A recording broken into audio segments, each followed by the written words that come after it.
продължение на 2 дни миналата седмица Световната здравна организация симулира избухване на пандемия от измислен вирус, който се разпространява по целия свят във виртуална тренировка за готовност за пандемия, наречена учението Polaris. Световната здравна организация мобилизира повече от 15 държави, свика над 20 регионални здравни агенции и мрежи за спешна помощ, за да тестват нов глобален координационен механизъм за спешни здравни ситуации, според пресъобщение на Световната организация.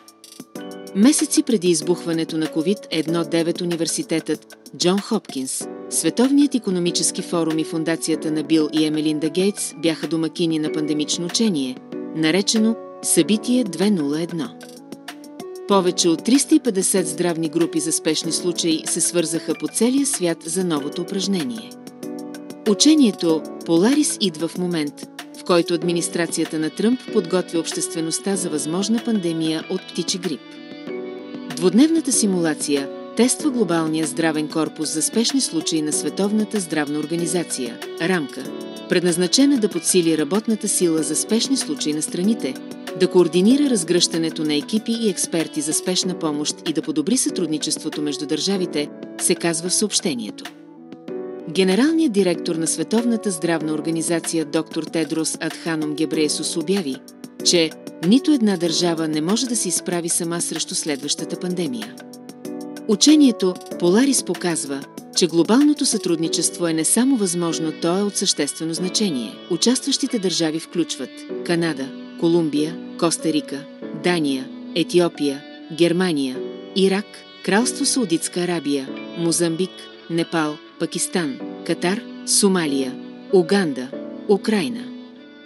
Всяка държава участва чрез своята национална структура за координация на спешни случаи в здравеопазването и работи в реални условия, за да споделя информация, да приведе в съответствие политиките и да активира своя отговор, се казва в пресъобщението. Държавите ръководеха собствените си усилия за реагиране, но бяха в координация със Световната здравна организация за технически насоки и спешна подкрепа. Учението предостави рядка възможност на правителствата да тестват готовността си в реалистична среда, в която доверието и взаимната отчетност бяха толкова критични, колкото скоростта и капацитетът. Участващите регионални и международни здравни агенции включват Африкански центрове за контрол на заболяванията, Европейски център за превенция и контрол на заболяванията, IFRC, МОМ, УНИЦЕФ, Глобална мрежа за предупреждение и реакция при епидемии, Инициатива екипи за спешна медицинска помощ, стендбай партньори, Международна асоциация на националните институти за обществено здраве.